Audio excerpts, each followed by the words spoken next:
আমি একবার অতীতটা দর্শকদের স্মরণ করিয়ে দিই। যেদিন এই ঘটনা ঘটেছিল সেদিন মুখ্যমন্ত্রী মমতা বন্দ্যোপাধ্যায় দিল্লির একটা কয়লা পাচারের মামলায়, যেখানে ইডি লর্ডন স্ট্রিটে প্রতীক জৈনের যে বাড়ি রয়েছে, অফিস রয়েছে, সেখানে যখন তদন্ত করতে গেছিল, তল্লাশি চালানোর সময় হঠাৎই মুখ্যমন্ত্রী পুলিশ কর্তাদের নিয়ে চলে আসেন এবং একেবারে ভেতরে গিয়ে ফাইল, ল্যাপটপ, হার্ড ড্রাইভ নিয়ে বেরিয়ে আসেন। সেই মুহূর্তের ছবি দেখছেন। এবং তারপর এখান থেকে তিনি চলে যান সল্টলেক সেক্টর 5-এ, সেখানেও তদন্ত তল্লাশি চালাচ্ছিল এনফোর্সমেন্ট ডিরেক্টরেট, সেখানেও তিনি পৌঁছে যান। কি বলেছিলেন সেদিন মমতা বন্দ্যোপাধ্যায়? এই যে সবুজ ফাইল বাঁ হাতে করে নিয়ে যখন বেরিয়ে আসছেন, যে ছবিটা আপনারা দেখতে পাচ্ছেন এই মুহূর্তে, কি বলেছিলেন মমতা বন্দ্যোপাধ্যায় সেদিন ফাইল হাতে নিয়ে বেরিয়ে আসার পর? দেখুন। So my hard disk, phone, hard disk, all they are collecting, and they have already attacked my IT office also. In fact, sector 5, I am going there also. He raided my IT sector office to collect all of our party hard disk, the candidate list, the party strategy, the party plan. Is it the duty of the ED and Amit Shah? And he's taking away all my party documents.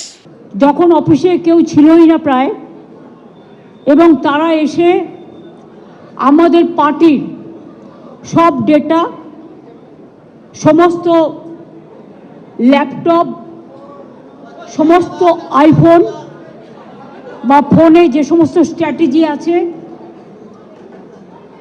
ইলেকশনের, including SIR, আমাদের কাজ চলছে। I-PAC মামলার শুনানি চলছে সর্বোচ্চ আদালতে, যেখানে রাজ্যের আইনজীবী শ্যাম দিওয়ানের তরফে সওয়াল করা হয়েছে এই মর্মে যে আধিকারিকদের আড়াল থেকে ইডি এভাবে মামলা করতে পারে না। রাষ্ট্রের একটি অঙ্গ আরেকটি অঙ্গের বিরুদ্ধে প্রতিপক্ষ হয়ে উঠবে, এটা সংবিধান রচনার সময় কেউ চিন্তাও করেননি।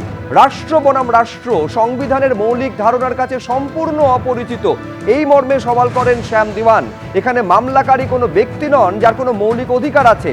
মৌলিক অধিকার লঙ্ঘনের অভিযোগ করতে পারে না রাষ্ট্রেরই কোনো অঙ্গ বলে সওয়াল করেন শ্যাম দিওয়ান।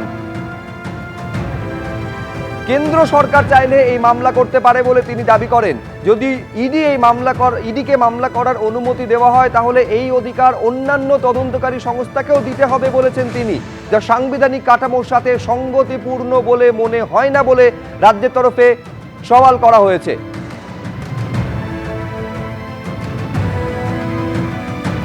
আদালতের তরফে, সর্বোচ্চ আদালতের তরফে বলা হয় যে ইডির তদন্ত চলাকালীন মুখ্যমন্ত্রী ঢুকে পড়েন বলে অভিযোগ করা হচ্ছে। যদি এটা অন্য কোনো মুখ্যমন্ত্রী করেন তাহলে তার প্রতিকার কি হবে? এটা স্বস্তিদায়ক পরিস্থিতি নয়। এই ঘটনার পুনরাবৃত্তি হলে কে হস্তক্ষেপ করবে? পাল্টা প্রশ্ন ছুড়ে দিয়েছে রাজ্যের উদ্দেশ্যে সুপ্রিম কোর্টের মহামান্য বিচারপতি প্রশান্ত কুমার মিশ্র। বিজেপি মুখপাত্র দেবজিৎ সরকারের সঙ্গে আমরা যোগাযোগ করতে পেরেছি। দেবজিৎ, কি বলবেন? যে সওয়াল আজকে রাজ্যের তরফে করা হয়েছে আইপ্যাক মামলার, এবং যে মন্তব্য আজকে একেবারে সর্বোচ্চ আদালতের মহামান্য বিচারপতি করছেন, দেবজিৎ?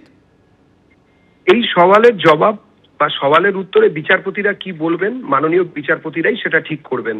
কিন্তু যে প্রশ্ন আজকে উঠেছে যে এরকম নজিরবিহীন ঘটনা দেখা গেছে কিনা কোথাও, সে প্রশ্ন তো আমাদেরও।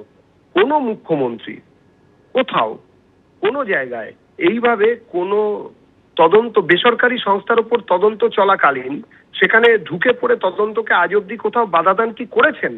যারা সংবিধান রচনা করেছিলেন তারা বোধহয় দুঃস্বপ্নেও এরকম ব্যবস্থার কথা ভাবেননি যে একটি তদন্তকারী সংস্থা যখন একটি তদন্ত করছেন, সেই সময় সেই রাজ্যের মুখ্যমন্ত্রী দলবল নিয়ে মুখ্য সচিব, স্বরাষ্ট্র সচিব এবং বাকি আরো কিছু সরকারি পদাধিকারীকে নিয়ে, সশস্ত্র পুলিশ বাহিনী নিয়ে সেই তদন্তকারী সংস্থার তদন্তে বাধা দিচ্ছেন, সেখান থেকে লুট করে নিচ্ছেন। আই রিপিট দ্য ওয়ার্ড লুট। সেখান থেকে ছিনতাই করে নিয়ে আসছেন ল্যাপটপ এবং ফাইল। এরকম কেউ কোনোদিন দেখেছেন? নজিরবিহীন ঘটনা, তার বিচার সংক্রান্ত রায়ও হয়তো নজিরবিহীনই হবে। বিচারকদের রায় আসুক, তারপরে এই প্রশ্নটা রাজ্যের তরফে করা হচ্ছে যে ইডি এই মামলা করতে পারে না, যদি হয় কেন্দ্র সরকার করতে পারে। আর এই মামলা 2 বিচারপতির বেঞ্চ শুনতে পারে না, 5 বিচারপতির বেঞ্চকে এই মামলা শুনতে হবে। কি বলছেন রাজ্যের সরকার বা এই বিদায়ী রাজ্য সরকারের প্রতিনিধিরা, উকিল বাবুরা, সেটা নিয়ে ভেবে বাঙালি কোনো কিছু করবে না। বাঙালি আর এতে আগ্রহী নয়। কে বিচার করবে, কে বিচার করবে না, কতজনের বেঞ্চ হওয়া উচিত, ইত্যাদি বিষয় ঠিক করবেন আইনের যারা রক্ষাকর্তা, অর্থাৎ আমাদের যারা মাননীয় বিচারপতি তারা।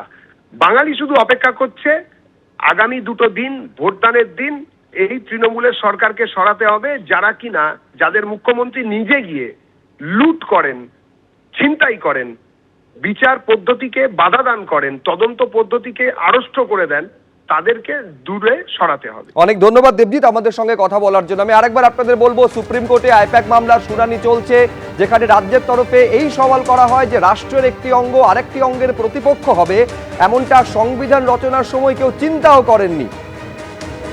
আদালতের তরফে পর্যবেক্ষণে এই কথা বলা হয়, ইডি অভিযোগ করছে তাদের তদন্ত চলাকালীন মুখ্যমন্ত্রী সেখানে চলে আসেন, এটা স্বস্তিদায়ক পরিস্থিতি নয়। এই ধরনের ঘটনার পুনরাবৃত্তি হলে প্রতিকার কি হবে?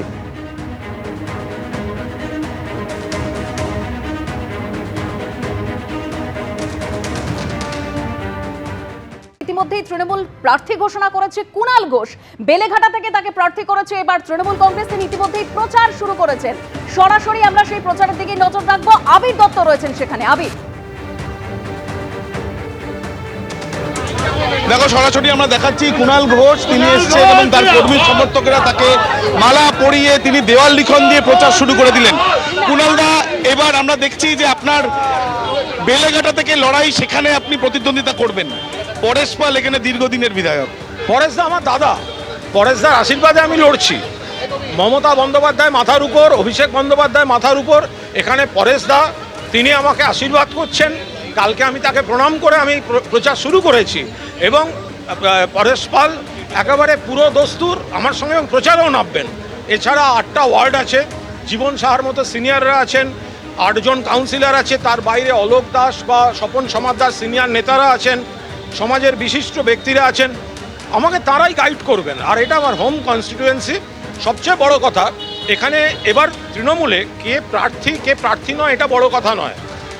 নেত্রী একজন মমতা ব্যানার্জি, আমাদের কেউ প্রার্থী হয়তো নয়, কিন্তু সবাই কর্মী এবং সৈনিক, এবং আমাদের কর্তব্য মমতা বন্দ্যোপাধ্যায়কে চতুর্থবার মা মাটি মানুষের সরকারের মুখ্যমন্ত্রী হিসেবে 250-র বেশি সিট নিয়ে নবান্নে পৌঁছে দেওয়ার লড়াইটা আমাদের গোটা বাংলায় সব।